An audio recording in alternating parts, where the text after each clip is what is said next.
Hey guys, we're live. We got Cory Sanchez here. He is the co-owner of Social Lead Storm, which is responsible for over 500,000 sales appointments for clients all over the world. Their company has built out companies like U.S. Airways for awards and featured in Forbes magazine. We got Cory here from mojoglobal.com, buddy. What's going on, Cory? Hey, everybody. Hey, Daryl. Good to be here with you. You too, man.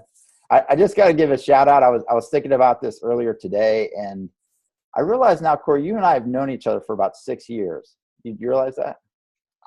6 years? Holy crap, it's gone by so fast. I didn't even know that. I didn't even know that. I was sitting here today, and it was 6 years ago that, again, and this is a quote actually that Cory said to me. It says, "Things don't happen to you; they happen for you."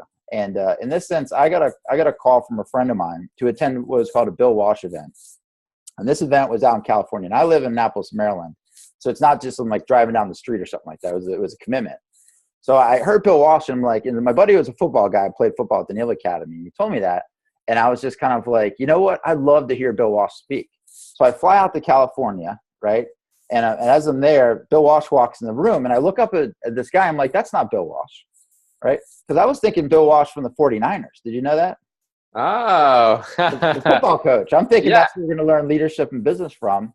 And it was an event that Cory actually and I first met. And I remember, who is this guy getting up in front of the room? And he was talking about video marketing and how he's marketing himself and stuff like that.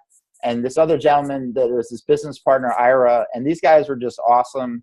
And I got a chance to meet him there. Me and him stayed in touch over the years. And I was just like thinking about that this morning. It was literally like 6 years ago as of I think it was the end of January when we actually met. And it just this morning. So Inspiration 2020. That was like such a whirlwind ago, right? So and I remember that was like Bill Walsh actually put us on some of our first stages because we were kind of before that we were kind of more local, but then we just exploded, and Bill Walsh put us on like those stages initially. So that was kind of like I was getting used to doing public speaking at that point, and because I had once gone to Toastmasters. I was a Toastmasters dropout, and but actually going to Toastmasters, that's how I ended up meeting Ira, because that's where I met his daughter, and she introduced me to Ira. So it was and we started working together. But I that's awesome that you remember that, and it just goes by so quickly for sure.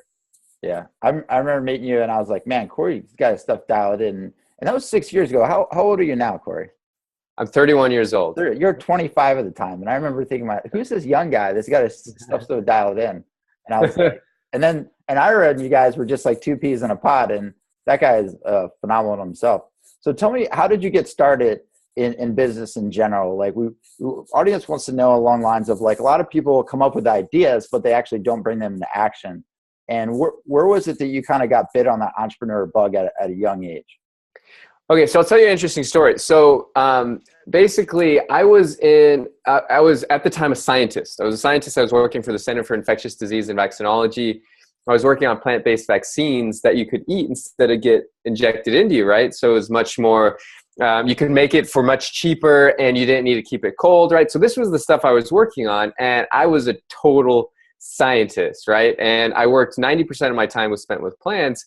And then one day, I took this kind of extra course, and Sharon Lechter was one of the guest speakers, and she knew the dean, so she came in, and she co-wrote Rich Dad, Poor Dad, which is this amazing book. If you've never read that book, you should definitely read it. But I picked this book up, and immediately I knew I was destined to be an entrepreneur. And just like that, that's when that happened. So the seed was planted, right? And so I'm a scientist, and my biggest thing is like one day, I want to own this lab. That's kind of like the one thought that started all of it, rather than just work in a lab. And so, and what's interesting now, I'll kind of like tell you this quick story. So right now, like Ira and I, we just had a meeting with Sharon Lechter on Monday. She's actually a client of ours. So here we are. And this was like a decade ago, almost. I think it was about 9 years ago when all this happened, when I became an entrepreneur. Today, she's a client of ours. She's using our software, our LinkedIn software, helping fill her own events with it. She's having us speak at her events, right? And it's interesting because I'm an entrepreneur. The reason I'm an entrepreneur is because of her. So it's kind of interesting how things happen like that. That's actually the reason I'm an entrepreneur too, is I didn't actually pick up, I had half a CD, half a cassette tape in the car because it has book one and book two. This is back for those listeners from the early days. We used to have tapes you put in the car and actually, and I Yeah. put the first half of that in and actually listened to it. And I couldn't find the second half. So I went to the library on the military base I was at the time, and I got the book. And once I read that book, I was like, I'm done with the military. I didn't want to stay in for my 20 years active and stuff like that. I'm like, oh my gosh, there's a whole new world out there. So again, gold nuggets about invest in the education. And it's not typically something you're going to find in the classroom. And you know, Yeah, no, not at all. And at all, because I've gone through like years and years of science training. And at one point I was trained to be a doctor, and like, there's no way. I mean, this is the kind of stuff that you can only get right here, right now. And I love what you're doing, Daryl. Is just bringing the kind of the school of hard knocks and like the journey, the path, right? You call it the hero's journey, but the hero's journey to success, right? And what that's all about. absolutely. So I know your hero's journey was all about just going right up the mountain, right? You just walked out and created a 7-figure business right away. Yeah, yeah, it was basically I opened up shop over my website, got 1 million visitors in about 2 seconds, and boom, here I am. No, it was definitely a lot of work. So I started in real estate because the book was all about real estate investing, right? So I was like, oh, cool. So I got my real estate license, and so this was 2007, end of 2007, going into 2008. And if you know anything about financial markets at this point, real estate was tanking like hardcore. I think And we're here in the I same am. class. Yeah. Yeah, I did real estate class at 2007 as well. Yeah, absolutely. So a lot of people were jumping in, and I was so unaware of what was going on around me. It's kind of like, you ever seen like one of those Indiana Jones movies where the floor is like caving in and like he's trying to run across and like make sure he steps on the right rock so he can make it. That was me. Like but I had no idea what was going on in the real estate field because I was brand new. So I was actually pretty successful because I had no clue just how much what a disaster real estate was. So I got my license. I did my first deal within about 10 days of me getting my license, and that was really quick. And then I didn't do another deal after that when it came to real estate, right? And but I did other things in real estate that was really successful. So that was kind of like my first foray into being a business owner, and I was like, holy crap, this is like really hard, right? Once I got past beginner's luck and all that stuff. Yeah. So it was definitely a school of hard knocks. Now, here's the one thing I did learn, which I learned from a guy named Telman Knutson, who maybe you know him, but he's well known for teaching people how to build lists. So the one thing that I did and that I learned was build a list. And so I would actually go to these networking events and I would collect business cards of people that were interested in real estate investments, and I would just put them into Constant Contact. Back then, Constant Contact was like the thing, right? It was like the only email program that you could actually use besides Aweber. And so I would build this list, and all I would do is invite people to events, little events. So I'd have about, I don't know, 2, 3, 4, 5 people there. And then what I started doing is raising capital for real estate investments. So I had moved from selling real estate itself to selling real estate investments. And I think in about, it was about 8 months that I raised $750,000. So really, I got off to a great start there. But let me just tell you, it was totally just laborious all the way around. I had a business partner that I teamed up with to do real estate investments. And one of the things that I learned in those early days is choose your partner wisely, choose your business partner. Because it didn't work out with my first business partner at all. And it was, a lot of people would have taken that and just said, screw business partners. I'm never getting a business partner ever again. But I was like, you know what? It was just a bad business partner relationship. I'm going to find another one. And that's kind of how Ira and I started working together just years later. But I learned some big lessons. Number one was, make sure you choose your business partners wisely, right? That was a big one. Number two, make sure you take a look at trends, right? Real estate was totally like taking a dive. I didn't have the knowledge and capacity to really know what was going on. So here's what I did to actually mitigate that is I ended up choosing business partners that had been in the business a long time. And this was another one of the things that I did that really made me super successful in the very beginning. Is I found people that were experts in their fields, people that have been around a long time, and I teamed up with them, right? I provided them lots of value. I made sure that I was always supporting them in what they were looking to do. And then later on, they were like, well, why don't we partner on something? And I was like, yeah, that'd be great. So I think that was one of the biggest keys to success for me, is definitely doing those kinds of partnerships, for sure. Because otherwise, I mean, I really wouldn't be here right now and where we're at if I hadn't made those kind of strategic moves. Yeah, that's huge. So some golden nuggets in there about making sure you're choosing the right partner. So I know Ira, and he's an awesome individual, but there's only one Ira out there. So not everybody can partner with Ira, guys. I'm sorry. So if you're going to get some advice to somebody who's looking for a business partner, or possibly maybe there's somebody who's looking to partner with them and they're thinking like, hey, well, because getting a business partner is just like getting married. They just call it a business partner. So Yep. What advice would you say to somebody who is looking to get into bed with somebody, in business? Okay, so here's kind of like the step-by-step approach. Is number one, find out somebody. First, you have to know what you want to do, right? That's a big thing, because if you don't know what you want to do, it's really hard to find that right partnership that's out there. So first things first, know what you want to do, know what you want to accomplish, right? Second thing, find somebody who's been in the industry a long time and has done what you want to do already, right? Very simple. Now, it's going to take you networking. It's going to take you going out there and meeting the right people, right? And asking around, who do you know that does this, or who do you know, right? So it's going to take that. Third thing, when you find that person, be in complete service to them. I remember when I met Ira, who's, by the way, been in business 50 plus years. He's been an entrepreneur for that long. They call him the $1 billion man because he's done over $1 billion in sales over his lifetime. Wow. And which is incredible. And so basically I was like, wow, this guy knows a lot.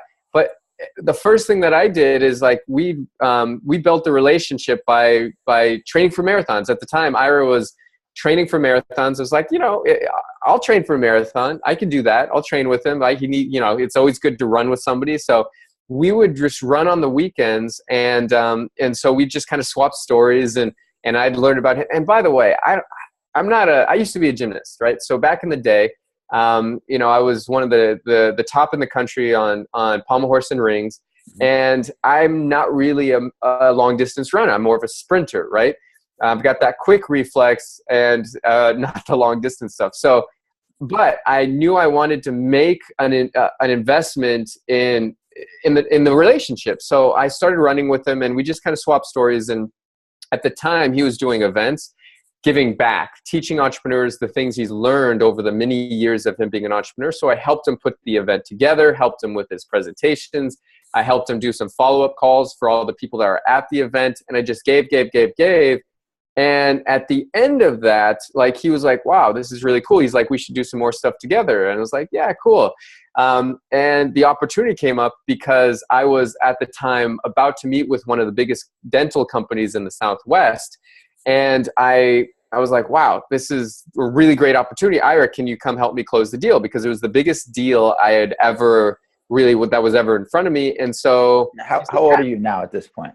I am like 20. I'm 22, I believe. 22. Yeah. I'm 22, 20. Closed the biggest dental office in the Southwest of the United States. Yeah, exactly. And so it was a major opportunity, and I was like, Ira, come help me. And so he did, and it worked out so well. We started working together. So be in service, because that, when the timing is right, that's when it'll just seem like a natural kind of thing, right? And do the thing, invest in things that they like to do. Ira liked running. I don't like long distance running, but you know what? I did it because that was the best way for me to get to know Ira. So make the investments and get to know the things they love to do, and do them with them, right? And that. So that's kind of the step-by-step approach to really finding that person. It does take time. It does take energy, and it takes also being courageous, right?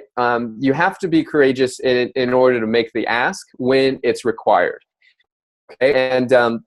And because like even right now, I've got another mentor of mine. Ira's been mentoring me for the last 8 years. That's how long we've been in business together. And I've got another mentor as well that's, done numerous like 8-figure exits on up. And I met him, built a relationship, same thing, and made the ask when it was appropriate, and didn't start off with the ask, just really wanted to build a relationship at the very beginning. So that's, and that's all it takes, guys. And I guarantee you, here's the thing. If you do this formula and you use it, like, you're really going to shave off not just years, but decades of doing it yourself. You really will. So it's the biggest shortcut to success that I really have. And if anybody ever asks me, like, why are you so successful and why are you where you're at right now? Because at this point, Mojo been featured in Forbes magazine. We've been, we're considered top 1% influencer on LinkedIn. Got this amazing LinkedIn software where we won Marketer of the Year award. So we've done some really great things. But if I hadn't implemented this formula, I can't say that I'd be here right now, having done all these really awesome things. So number one is get a mentor, right? And serve. Yeah. Mm-hmm. Those are the big takeaways. And that's very a common theme that majority of the most successful entrepreneurs that I've spoken to, that's the number one thing, is they've served and went out and they got a mentor. These are very, very common. Now, Cory, what's one of the biggest things? I don't look at there's failure in life. There's only feedback. What was one of the biggest possibly things you've actually learned from your past that if you had to go back and have a conversation with yourself to help possibly educate yourself and really break through, to that individual at that point in time, what was it? And what would you say to him? Okay. So I grew up painfully shy. And for those of you out there that you're a break dancer though. Come on. You see me break dance a little bit. I'm sure. So I grew up painfully shy. So for those of you that consider yourself more shy, introverted, or reserved, don't worry. Because what I've learned in business is that, and this is the thing about being an entrepreneur, is it was like kind of like stretching me really outside my comfort zone. I went from being a scientist, which scientists are not very social people at all. They spend most of their time just with their experiments and the plant. I spent most of my time with plants, and the thing about it is that I had to learn sales. Because if I didn't, I was doomed, right? My business would never have gotten off the ground. This is why it was great teaming up with Ira too, because he's a sales master and taught me really almost everything I know today about sales, which was really cool. And so basically, the thing I would go back and tell myself is to basically step outside of fear. One of the things that I've learned, and that's always been huge for me, is as you go throughout your daily thing, fear is going to come up, right? Should I call this person? What if they say no, right? Should I make this pitch? What if they say no? I mean, this is the biggest thing that people are always kind of looping in their head. Like, what will people think? And what if they say no? And stuff like that. Like, that's just like, we automatically go that way because, I don't know, we see it as a form of protection for our own beings, right? Because you go back in the caveman days, I mean, you use those kinds of sense of fear to protect you from, getting eaten by like a mountain lion or something, right? Yeah, that's called your subconscious right there. Yeah. So yes. And it's always going all the time. Like, there's a little voice inside your head that's constantly going, and from the moment you wake up to the moment you go to bed, right? And I think the biggest thing is to take note of what that's actually saying and to get outside of what it's saying, because a lot of times it's not really telling the truth. It's just it's saying things to try and protect you, right? And so I would go back and tell myself, hey, you might be fearful of X, Y, and Z, but these are just instances, they don't exist, right? Because at the end of it, even if the worst thing happens, even if the very worst thing happens, you're still going to go on breathing, right? You're still going to be there, right? You're not going anywhere, right? It's just an emotional thing. So step outside of that and just take action, because honestly, even at the worst case scenario, you're still going to be great. You're still going to be awesome. And you're going to go on and you're going to be more powerfully served by taking those bold actions. And do you remember when that point was for you in your life that I know you and I did some work together along lines of having something that was actually there? Because it could be as silly as, if you want to share what was the thing that was in your mind that all of a sudden, once you broke through that, you went and created another 7-figure business for yourself. Yeah. So I'll tell you, there was something that you and I kind of worked on together, which was pretty incredible. So one of the things is I had, and by the way, Daryl's awesome. I mean, he takes you through some like really incredible exercises that just help you out yourself.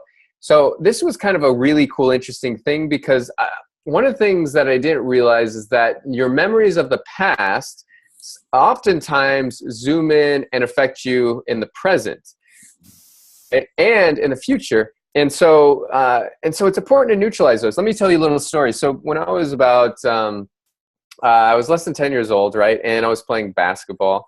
And I wasn't very good at team sports or basketball or anything like that. I was good at gymnastics, right? That's what I excelled at. But, the other sports, I was probably, poor to terrible, right? So, so basically playing basketball, and like I stole the ball, which I was really good at defense. And I'm like dribbling the ball down the court, and I had the opportunity there to shoot the ball, and I had nobody else there. Like, it was just me. And I would likely made the basket. Now, instead of taking that shot, right, I made the other choice, which was to pass the ball. And so I chose to pass the ball. Now, what happened was I passed the ball to somebody who wasn't even on my team, right? I was just so, my emotions were running super high that I was like, get this, it was like a hot potato to me. It was like, get this thing out of here, right? Because when it came to like the game, when the game was on the line, I chose to pass it instead of actually taking. I would have probably made it. So that sat with me for a long time, and it kind of taught me a lesson. Wasn't a good lesson, that when the game is on the line, like, I don't make the winning shot, right?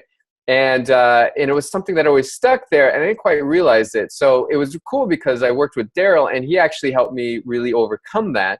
And I didn't know how much it impacted me, but it's something that was there. Once I unlocked it, I realized that I could make game-winning shots, and that I could do it with ease. And we kind of reprogrammed that thing. So all I could really remember was like me actually shooting the ball and making it, right? Like, that's what I remember now, even though that was not what happened back in those days. So it's really amazing how that can happen. So that was one of the cool things. Now, what happened as a result of that is I went on to create another business with my current business partner in a different sector, in a different industry, and we went on to build another 7-figure business. And really, it came from unlocking and defragmenting, right? They talk about computers. You have to defragment your computers sometimes. At least that's for PCs. I don't know about Macs, but back in the day, you used to have to do that. Well, I mean, there's defragmenting of your own mind that needs to take place in order for you to reach the next level of success. So I would say always take the opportunities to kind of unravel those things, right? A lot of people think if I look at the bad things that's happened in my life, then that's not what I want to do, right? It's kind of like, kind of like peeling away a Band-Aid and stuff like that. I am always about that, because I know if I can notice it, address it, overcome it, then I'm going to be better suited long into the future as a result of it. Well, Cory, man, thanks for sharing that, because that's so huge. Because I think there's a lot of people out there that want to take game-winning shots, but they have those fears in the back of their mind. And that honestly has been such a huge testament of you and what you've been able to do for yourself and your business, and how you're taking your life to the next level. Because I can see it very easily, but I can also feel it too. So I really appreciate you sharing that with people, because there's so many people I talk to, they're just scared to take that game-winning shot, whether it's to place my first ad, or go out there and serve somebody, or feel like they're worthwhile enough to actually go out and bring their services to the marketplace. And I know that's what you do in spades right now. You helped over 500,000 appointments get set through your software, something you and Ira have created, which is providing tons of revenue. I mean, I think I was listening to the testimonials of people that were, and there's no income claims here, guys, but one of them was doing $60,000 a month from using your software right away. Another guy was making another $10,000. I talked to my friend Steve Cypress yesterday, and he said when he uses that thing, he makes like 15 grand a week. And I'm just kind of like, that's insane. You know, I was like, get me the software. It's just like a no brainer, you know, but it's just having, you know, just going after it and just facing your feels, dealing with your bullshit and just breaking through. And I love watching you do that now, Cory. And what was the biggest like discovery you had along the way in your complete life? If you were going to give just one parting shot to somebody and you were going to give them the biggest gold nugget you could actually provide, what would it be to them? Yeah, I mean, it's really what I've already said. I mean, honestly, truly, it's team up with people that have already done what you want to do and provide massive value. You'll save yourself tons of time, and definitely don't be afraid to take those game-winning shots. Step outside your own fear, because fear doesn't really exist like you think it does. Okay, especially in today's age, right? I mean, it really doesn't have the impact, and it's only holding you back. So you might have fear and you might think, what if? And even if you have those thoughts, which, you know, that's what the brain does, step outside those and realize that you have all the power in all of your relationships and you can do exactly what you want to do, and don't hold yourself back. So that's kind of, honestly, those are the biggest piece of advice that I could offer. And I'll keep going back to that. And even if you've heard it before, listen again and take action on it, because that's what it takes to get there. Hit the replay button, guys. Yep. Listen to that again. So what's a new normal life actually look for you now, Cory? I know you got some big things on the horizon for you. What are some of the best ways that people can contact with you and your team and take their life and their business to the next level with providing the clients they need, and how you have such a customized I heard about the magic message. Tell us a little bit about the magic message and how you implement that for getting these clients. Sure. Yeah. I know that's everybody's dying to hear, is how you've produced that many appointments and at such a small cost without spending money on advertising. And that when I heard that, I was like, man, I need to know more. Yes. So basically, we've helped clients book over 500,000 appointments into their sales pipelines, and we've done it through one simple method that works, and it's worked for the last 5 years, and it's going to continue to work, right? And so if you want to discover the little known method to filling your sales pipeline, right? And this is mostly for people in the B2B arena, people that do business to business, right? And you want to learn how to get consultations and close deals, then just visit us at mojoglobal.com, and we've got some amazing we've got a B2B leads kit that you should definitely get. Make sure you get that, because it's going to tell you all of what you need to know that we've used to help book our clients 500,000 plus appointments and help the revenue. Like Brad, you were talking about $60,000. He was marketing to attorneys, right? Which is a very difficult audience to get in front of. And he was able to do that very easily using our methods. And so what we do is we tap into LinkedIn, right? And LinkedIn, huge platform. Nobody knows how to use it.